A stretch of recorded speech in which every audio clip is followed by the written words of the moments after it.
Assalamualaikum warahmatullahi wabarakatuh. Perkenalkan, saya Safira Yolanda dari kelas 12 IPS. Baiklah, di sini saya akan menjelaskan sejarah pemberontakan PKI di Madiun 1948. Pemberontakan PKI 1948 atau yang juga disebut peristiwa Madiun adalah pemberontakan komunis yang terjadi pada tanggal 18 September 1948 di kota Madiun. Pemberontakan ini dilakukan oleh Front Demokrasi yang terdiri atas Partai Komunis Indonesia, Partai Sosialis Indonesia, Partai Buruh Indonesia, Pemuda Rakyat, dan Sentral Organisasi Buruh Seluruh Indonesia. Latar belakang pemberontakan ini diawali dengan jatuhnya Kabinet RI yang pada waktu itu dipimpin oleh Amir Syarifuddin, karena kabinetnya tidak mendapat dukungan lagi sejak disepakatinya perjanjian Renville. Lalu dibentuklah kabinet baru dengan Muhammad Hatta sebagai Perdana Menteri.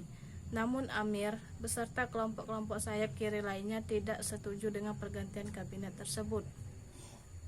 Dalam sidang Politbiro PKI pada tanggal 13 sampai 14 Agustus 1948, Musso, seorang tokoh komunis Indonesia yang lama tinggal di Uni Soviet, sekarang Rusia, ini menjelaskan tentang pekerjaan dan kesalahan partai dalam dasar organisasi dan politik, dan menawarkan gagasan yang disebutnya Jalan Baru untuk Republik Indonesia.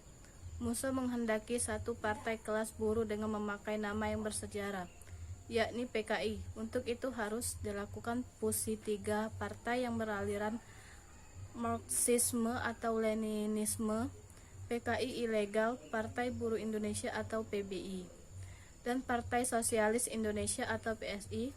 PKI hasil fusi ini akan memimpin revolusi proletariat untuk mendirikan sebuah pemerintahan yang disebut Komite Front Nasional. Selanjutnya, Musso menggelar rapat raksasa di Jogja. Di sini dia melontarkan pentingnya kabinet presidensial diganti jadi kabinet Front Persatuan. Musso juga menyerukan kerjasama internasional, terutama dengan Uni Soviet, untuk mematahkan blokade Belanda. Untuk menyebarkan gagasannya, Musso beserta Amir dan kelompok-kelompok kiri lainnya berencana untuk menguasai daerah-daerah yang dianggap strategis di Jawa Tengah dan Jawa Timur, yaitu Solo, Madiun, Kediri, Jombang, Mojonegoro, Cepu, Purwodadi, dan Wonosobo. Penguasaan itu dilakukan dengan agitasi, demonstrasi, dan aksi-aksi pengacuan lainnya. Rencana itu diawali dengan penculikan dan pembunuhan tokoh-tokoh yang dianggap musuh di kota Surakarta, serta mengadu domba kesatuan-kesatuan TNI setempat, termasuk Kesatuan Siliwangi yang ada di sana. Mengetahui hal itu, pemerintah langsung memerintahkan kesatuan-kesatuan TNI yang tidak terlibat adu domba untuk memulihkan keamanan di Surakarta dan sekitarnya. Operasi ini dipimpin oleh Kolonel Gatot Subroto.